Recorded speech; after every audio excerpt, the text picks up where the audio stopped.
Okay, so the second assignment for this week is to do a chromatic harmonization of the major scale. And I'm going to demonstrate here in C, but you want to do this in at least one other key. And we've already talked about taking the major scale and harmonizing it using what we call the diatonic harmonies, or the chords that fit the scale. So the major 1, the minor 2, the minor 3, the major 4, the major 5, the minor 6, the diminished 7, major 1. Pretty straightforward. I'm just using notes in C major. But if I take the C major scale and use a chromatic scale against it, I can chromatically harmonize that major scale. So the left hand's going to play a chromatic scale, and what I'm going to do is I'm going to harmonize in the right hand the chords that go with it using either secondary dominants or secondary leading tone chords. And the way to think about this is we start on the 1 chord and we go to the 2 chord. But the thing to ask yourself is take a look at that 2 chord in isolation, that D minor chord. What would be the 5 chord of the D minor? So think for a second, even though we're in C major, pretend we've opened a portal or a gateway to the key of D minor. And the 5 chord would be A7, or if you're just doing a triad, just A. So the secondary dominant, or 5/7 of the minor 2, would be A or A7. So I can go C to D minor, that's kind of vanilla, or I can spice it up with that chromatic scale.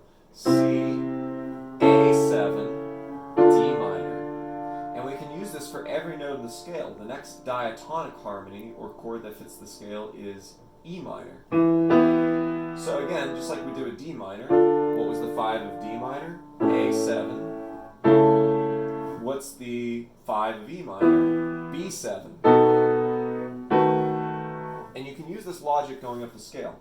One thing you may notice too is that I can do it this way, where I just do basic triads in each hand, right? But another thing to do is remember, and this is a good mental exercise whenever you're playing piano and thinking about chord voicings, try not to play any notes in your right hand that the left hand is playing.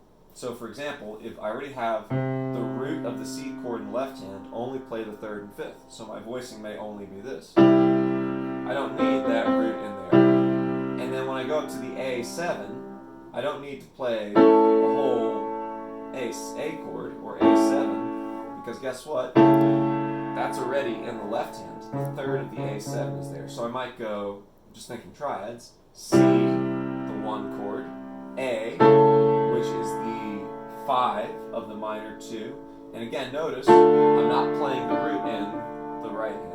Right? Let's say I want to do a 5/7 of the minor 3, which would be a B7. Leave the 3rd out of the right hand, right? Because it's in the bass. And then same thing. Don't put the root right here. Now, a good exercise practice is that, and take some time to do that. The first step, though, is to just go up chromatically with secondary dominants and say the chords out loud as you go so you understand the harmonic relationship.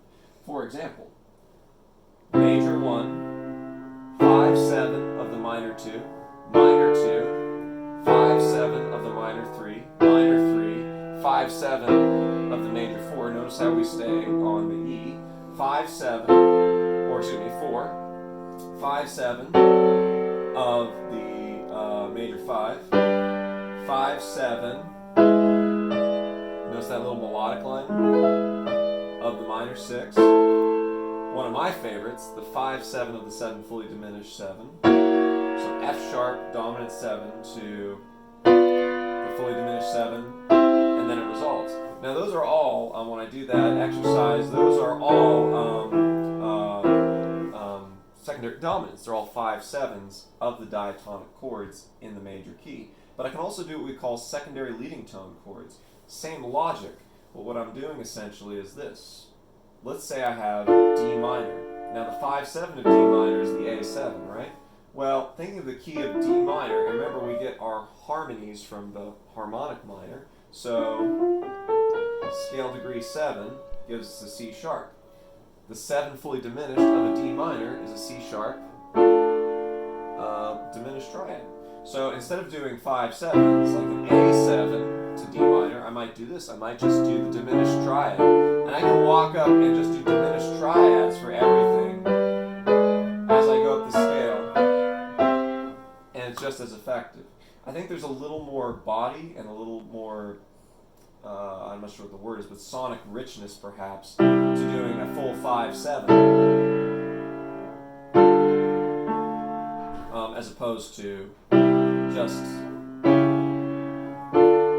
the diminished triad. But be able to do both. So for next week, thinking about those two patterns, do it in one other key, your choice, but one other key.